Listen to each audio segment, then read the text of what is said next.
If a country tells me, sir, we like you very much, but we're going to no longer anymore, I'll say that's okay. And you're going to pay a 100% tariff on everything you sell into the United States. And we love your product. I hope you sell a lot of it into the United States, but you're going to pay 100% tariff. He will then follow it up by saying, sir, it would be an honor to stay with the reserve currency. Assalamualaikum warahmatullahi wabarakatuh. Kali ini Opini Kino Television Indonesia menyajikan tentang keberanian Presiden Prabowo untuk mendedolarisasi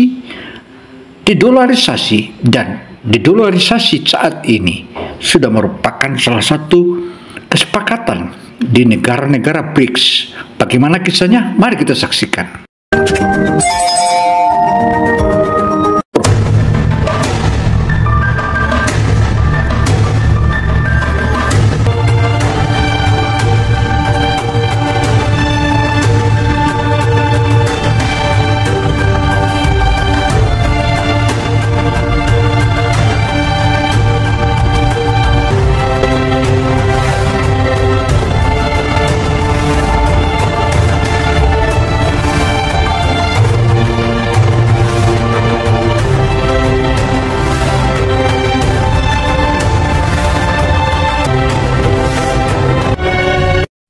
Saudara, dengan kehadiran perekonomian Indonesia saat ini makin menguatnya hingga masuknya Indonesia ke BRICS merupakan salah satu kekuatan di mana India saat ini terancam berhenti atau stop menjadi anggota BRICS, bahkan bisa diganggu dan dipecat. Bagaimana? Mari kita saksikan apa yang dikupas oleh Inti Channel.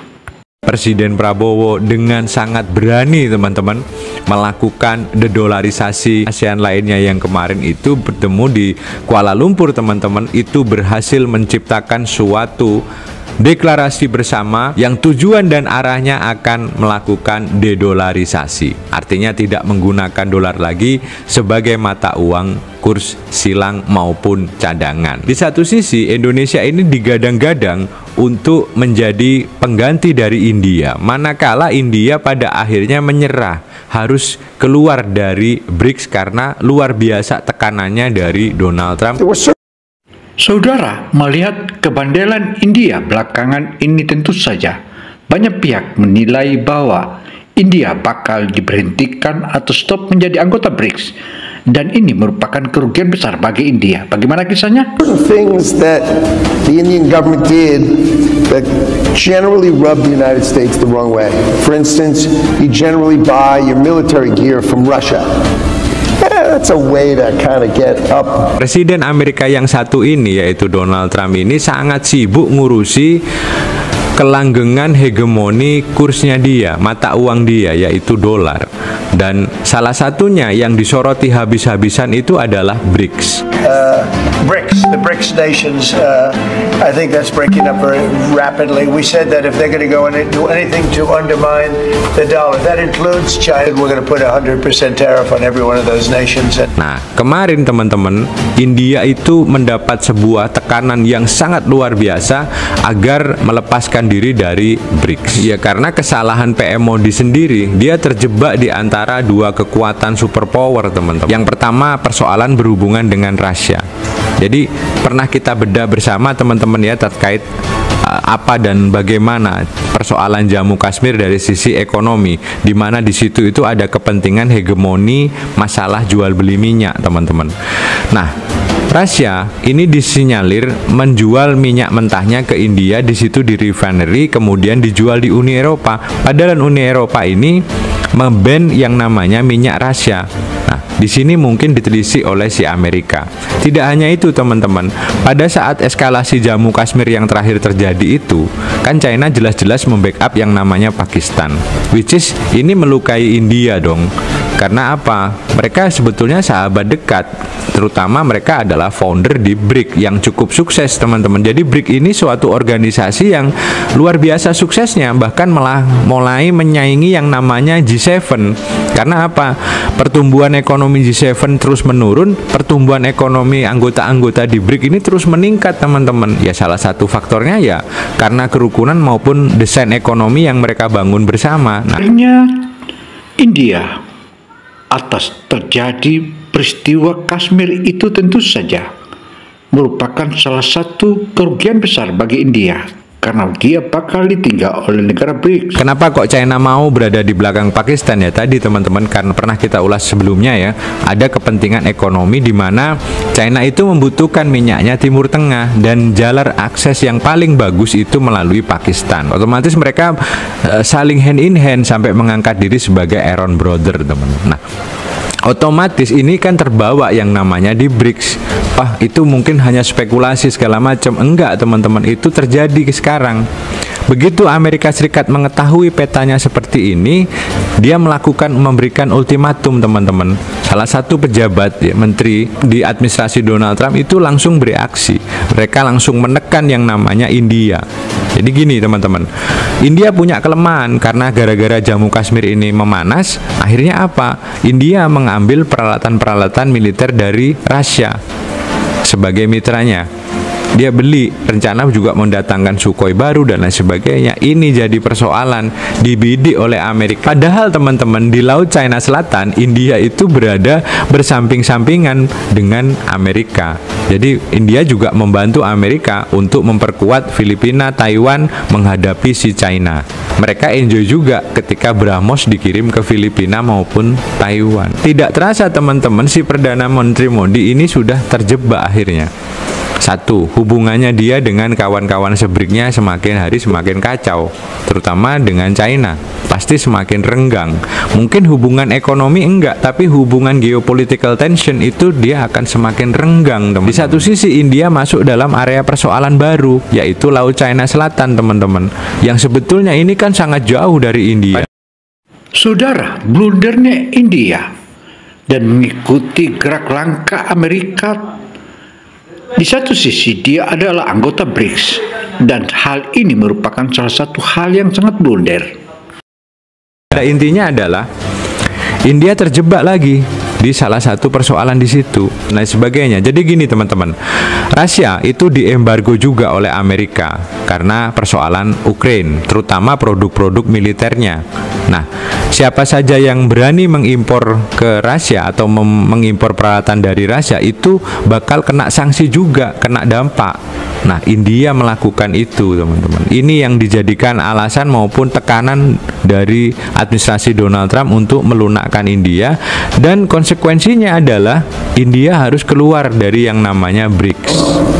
Under the skin of America, if you're going to buy your armaments from Russia. So I think India is starting to move towards buying the military equipment from people in America. So, you know, the president calls that out directly and specifically, and the Indian government is addressing it. Jadi akhirnya dia terjebak, teman-teman, ya. Satu sisi kehilangan kawan yang sangat besar yaitu China, retak hubungannya, kemudian dengan Rusia yang sebetulnya sangat membantu India, tapi akhirnya ya tidak bisa ngomong apa-apa. Mau dibeli peralatannya juga nggak bisa karena ada embargo dari Amerika Serikat. Satu sisi oleh Trump dipakai untuk meremukkan BRICS sekalian. Harapannya dengan India keluar dari BRICS, maka BRICS akan terguncang-guncang, teman-teman. Tetapi Trump lupa. Nah, ada satu presiden yang punya kans untuk mengelem keretakan yang namanya BRICS, teman-teman, yaitu siapa? Presiden Prabowo. Jadi banyak yang analis yang percaya bahwa jika India nantinya itu terpaksa harus keluar ya dari BRICS, maka I-nya itu tidak perlu diganti E, tidak perlu diganti U menjadi BRUK atau menjadi BREK. Tetap cukup BRICS dengan Indonesia masuk sebagai salah satu founder utama menggantikan posisi si India. Nah, ini juga win-win solution karena kehadiran Indonesia sebagai mitra utama di dalam BRICS itu pasti bisa diterima karena satu, kedekatan antara Indonesia dengan China sangat dekat. Dengan Rusia juga terikat sejarah dan sangat dekat. Dan di luar dugaan Amerika Serikat, Presiden Prabowo juga menjalankan apa yang menjadi misi BRICS sebetulnya teman-teman, yaitu melakukan dedolarisasi, menghilangkan kurs dolar sebagai mata uang reserve maupun cadangan di dalam perdagangan antar negara mereka. Yang ini menjadi sorotan, tekanan, bahkan ancaman dari Donald Trump akan dikenakan tarif 100% teman-teman. Nah, Presiden Prabowo pinter teman-teman, dengan caranya dia sangat halus, dibantu Gubernur BI tentunya Pak Peri, yaitu dengan cara Bilateral Currency Swap Agreement BCSA teman-teman. Dan kemarin pada saat Premier Li itu datang ke Indonesia, ditandatanganilah yang namanya BCSA antara Bank Indonesia dengan Bank Sentral China. Nah, dengan ditekennya BCSA ini antara Pak Peri dengan Direktur Bank Sentral China, maka otomatis teman-teman perdagangan antara Indonesia dan China itu tidak perlu lagi kurs silang ataupun kurs reserve, kurs cadangan yaitu dolar, tidak perlu lagi. Artinya apa? Ini dedolarisasi secara halus sebetulnya. Tidak menggunakan lagi yang namanya dolar. Kalau dulu kan enggak teman-teman, untuk menghindari ini dan begitulah segala macam, maka masing-masing counterpart baik yang ada di China maupun yang ada di Indonesia melakukan ekspor impor misalkan, maka mereka harus menggunakan dolar teman-teman, ditukar dulu ke dolar baru dibayarkan dan seterusnya. Akhirnya apa? Yang untung ya dolar, ya untung ya dari Amerika Serikat. Mereka nggak ikut apa-apa, nggak ikut kerja keras, nggak ikut perdagangan, nggak ikut terima resiko, tapi dapat duit. Dan BCSA ini teman-teman tuh nilainya nggak tanggung-tanggung teman-teman, mencapai 900 triliun rupiah. Tidak perlu lagi pakai dolar.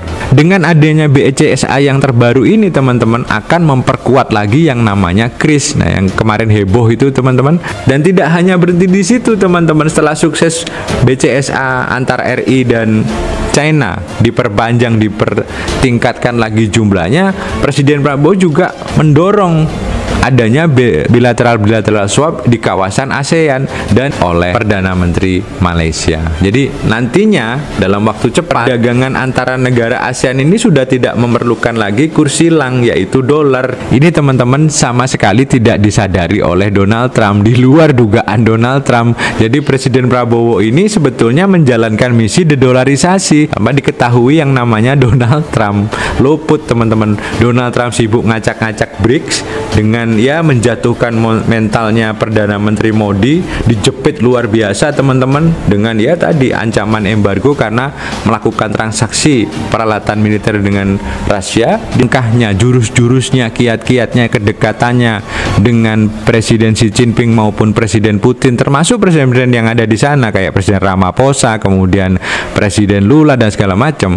Ini kans Indonesia untuk menggantikan India, jika India jadi keluar dari BRICS, sangat terbuka lebar teman-teman. So, demikianlah reaction Opini Gino Television Indonesia terhadap channel atau inti channel, dan ulasan itu sangatlah berguna dan memberikan kita edukasi bagi kita semua.